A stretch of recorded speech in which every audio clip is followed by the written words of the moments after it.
Hello po mga kababayan, si Dante Maravillas. One by default mga kababayan si General Torre, hindi man dumating si Baste.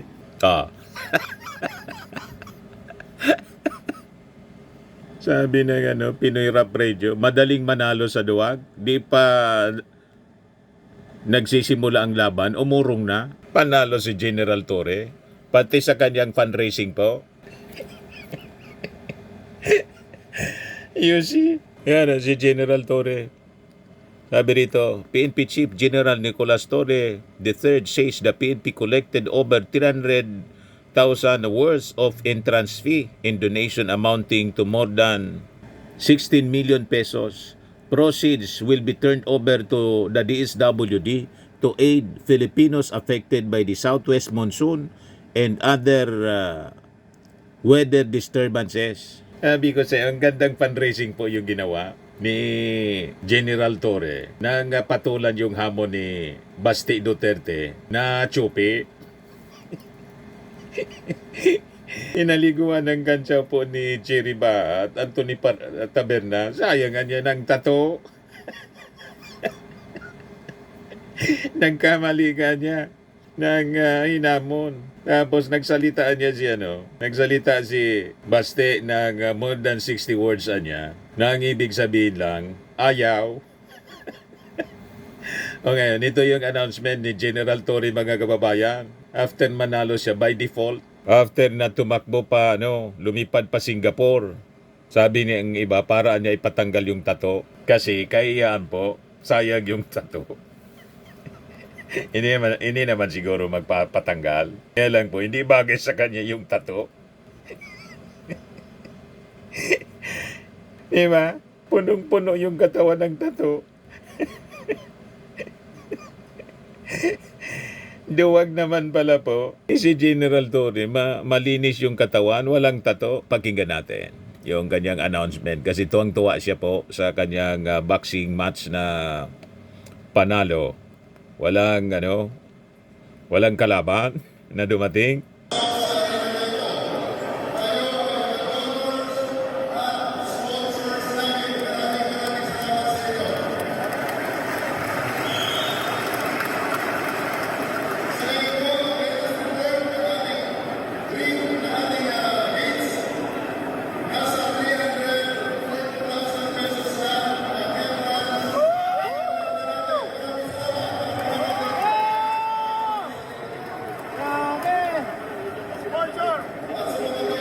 Daming sponsor po.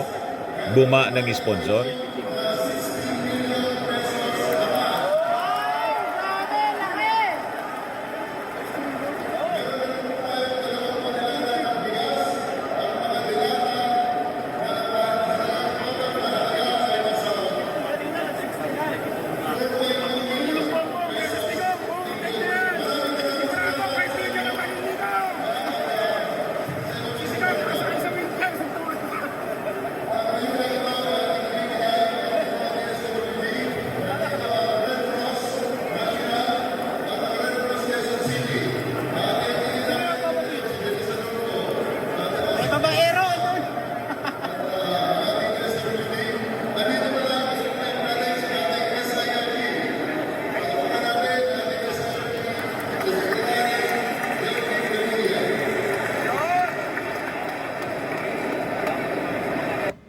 Sabi ng mga netizens po, sabi ni Mark Angelo Garcia, at least he's a man to show up.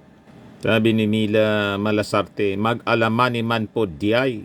Sabi ni Lisandro Caspe, Torre is the real man. Yung isa, ewan. Sabi ni RJ Noblak, hail to the chief, galing.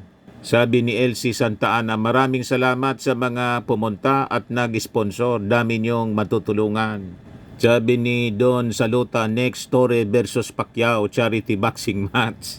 Hindi man, si Pacquiao po, never yun na nagamon at hindi mayabang si Pacquiao. Pag nagsalita mga kababayan si Pacquiao, very humble siya. Pero napakagaling na boxer. Ganon ang mga magagaling na tao. Hindi mayabang. At hindi tinuturuan yung kalaban na dapat niya mag-practice ka pa. Yun ang sabi ni Baste. Dapatan niya yung kamay, balik agad sa, sa muka. Hindi yung nakababa. Malian niya. Tinuruan pa si General Torre. Ganon mga kababayan. May lakas pa ng loob na magturo yung Chupi. Sabi ni Jesus Boston, mabuhay ka, General Torre.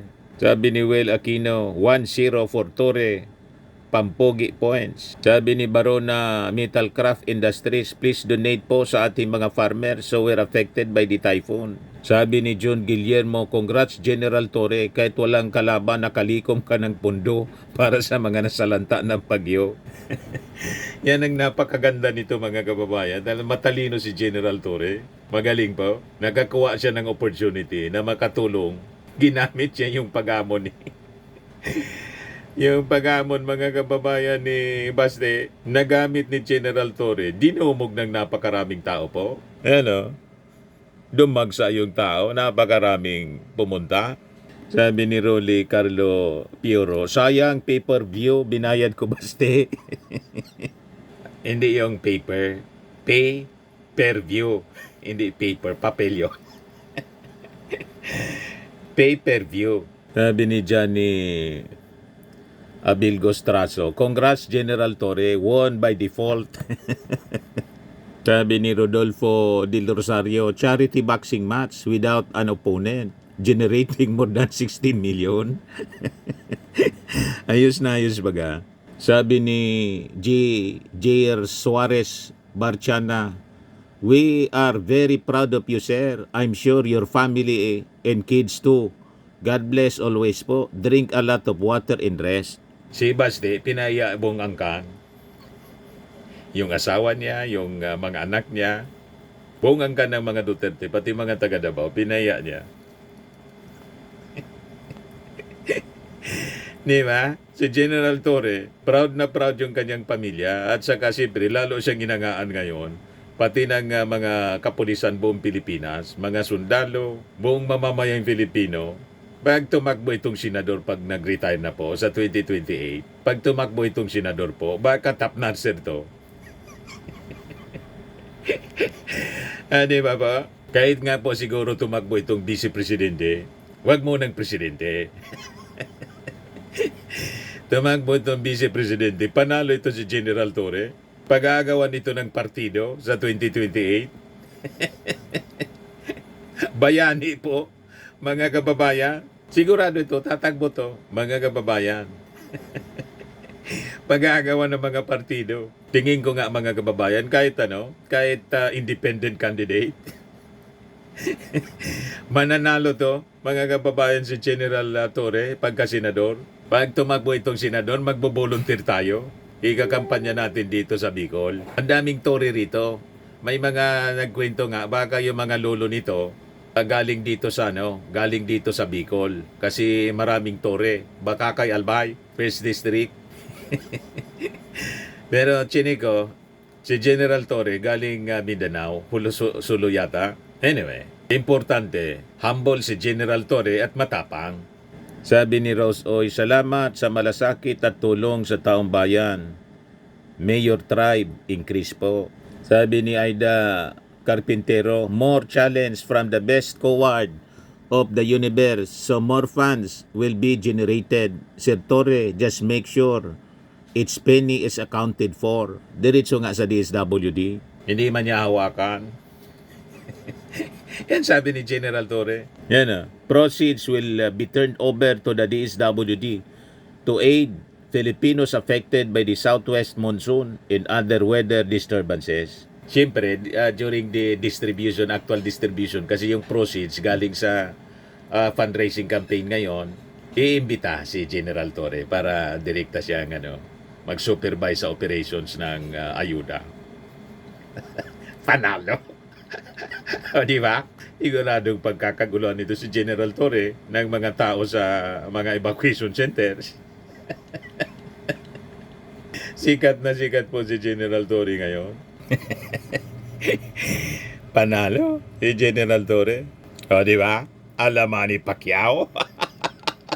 Sabi dito sa Sa report ng Manila Bulletin. And the winner is, a referee raises the arm of PNP Chief General Nicolas Torre after he was declared winner by default of his charity boxing match against Davao City Acting Mayor Sebastian Duterte at Rizal Memorial Coliseum in Manila on Sunday, July 27, 2025. Duterte had left for Singapore for an official business trip.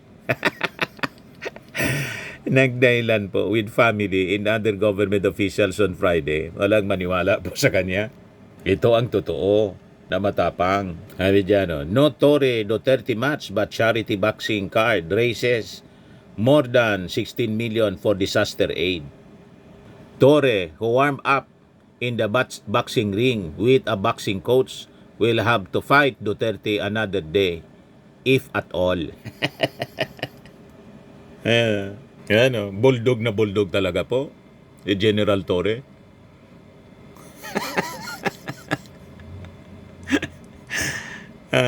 Yung coach na lang, mga kababayan, yung kanyang prinaktisa, no? Sabi dito sa report ng News 5, bawi next match, hindi sumipot si Davao City Acting Mayor Baste Duterte sa charity boxing match kontra kay PNP Chief General Nicolas Torre sa Rizal Memorial Coliseum ngayong linggo dahil dito nagwagi si Torre via default. Una nang sinabi ni Baste na i-reschedule ang kanilang laban. Sinong pa man maniniwala sa iyo? Pang-uto na lang yun po. Di ba? Oh, ito si General Torre. Di ba? Ayan, yung coach na lang niya, mga kababayan, para pagpawisan man lang. Yung coach niya, yun na lang ang inisparing. You see, mga kababayan, talagang napakaganda pa ng katawan ni General Torre. Kwan siya, physically fit. Eh, yung mga sinasabi, mga kababayan, ni, sino yun? Ni Pulong, na baka niya mapuruan. Malabo po na mapuruan ni Mag-Weber daw, sabi ni Pulong. Baka mapuruhan lang ni igso niya, ni Baste si General Torre. Malabo po. Ayan, you see? Ang dami pang mga round girls, napakagaganda na mga round girls, mga kababayan, oh. O, ito na. Yung exhibition. Kasi sayang naman, mga kababayan, magkita si General Torre, o nagpicture-picture na lang, selfie na lang niya tayo, wala man yung kalaban, naduwag. Si General, spokesperson Jane Fajardo. Yan, pinagkaguluhan, mga kababayan ng media at mga vloggers, itong si General Torre. You see? Ayan. Ginawa na lang po, sparring sa sparring sa kanyang coach, ginawa ni General Torre. Oh. Magaling sumuntog si General Torre. Bagsak dito sa first round pa lang siguro. Bagsak dito si Baste. So, hindi tayo nagtataka, mga kababayan, kung bakit umatras si Baste. Hindi kaya. Talagang hindi kakayanin niya. Oh, yan. Parang si Manny Pacquiao na po. O, di ba? Matindi yung sunod-sunod na suntok ni General Torre.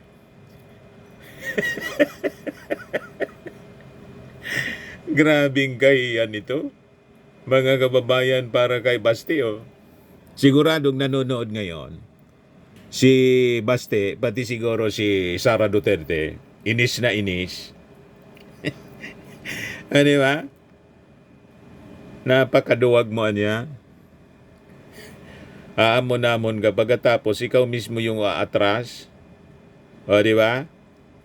Mga kababayan, yan kasi. May ano pa po pala? May TV coverage pa? Yan o. May TV screen?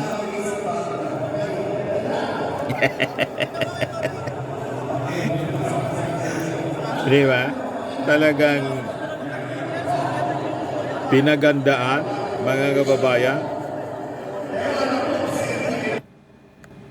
O ito, biglang bawi na si Baste. Hindi kita inamon. Sinabi ko talaga kung magsusuntukan tayo, ay mabubugbog kita.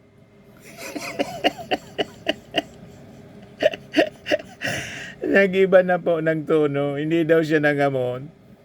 Tapos sabay sisi sa media. Parang si Sara Duterte, after pagbantaan ng ating Pangulo, napapatayin si Lisa Marcos pati si Martin Romualdez.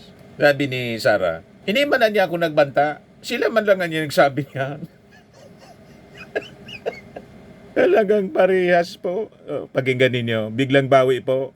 Namon, sinabi ko talaga, pag nagsuntukan tayo, mabubugbog kita. Hindi kita hinamon, tanga. You're just as stupid as the journalist that asked you. Sinisya pa yung media. Kaya sabi ng mga netizen, sayang ang mga tattoo mo. Bayot. Bayot dia ito. Sabi ni Rides Barcia, taga rito sa amin, puro ka sa nahangaw. Journalist po ito. Taga rito sa amin. Sabi ni Daryl Lizada Bautista, wah, ano ba talaga, Boy Baste? Sabi ni Maria Celeste Sarmiento, anak yan ang naging presidente, like father, like son. Sabi ni Boy Bon Bantolo, nakaredy na ang ring, ikaw na lang ang wala. Tapos nga mga kababayan, declared winner na si, by default, si General Torre. Nakalikom pang 16 million donation. Ayos po. But anyway, wala na. Tapos na ang durog na yung imahe ng mga Duterte na matapang. Hindi totoo. Hindi totoo na talagang maisog sila. Duwag pala mga kababayan, sabi ng mga netizens. So anyway, importante, nangyari mga kababayan yung boxing match na chopi yung kalaban. O, kung kayo po ay gustong magnegosyo, hanap buhay, i-try po ninyong magnegosyo ng aming bagong product.